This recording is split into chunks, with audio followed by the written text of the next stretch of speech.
Hello friends, আশা করছি আপনারা সবাই ভালো আছেন। এখানে আদা রসুন পেস্ট দিয়ে দিলাম আমি। এখানে দিয়ে দিচ্ছি লবণ, একটু হলুদ, লঙ্কা গুঁড়ো।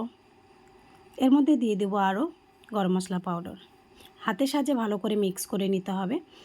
যারা নতুন ভিডিওটা দেখছেন প্লিজ চ্যানেলটা সাবস্ক্রাইব করে দেবেন। ভিডিওটা শেষ পর্যন্ত দেখে একটা লাইক করে কমেন্ট করে যাবেন।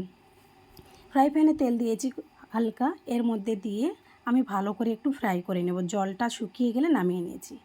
আটা আগের থেকে আমি মেখে রেখেছিলাম, লিচি কেটে নিয়েছি, এর মধ্যে থেকে আমি রুটি বানিয়ে নেব। ছোট বাটির সাহায্যে গোল গোল করে নিয়েছি।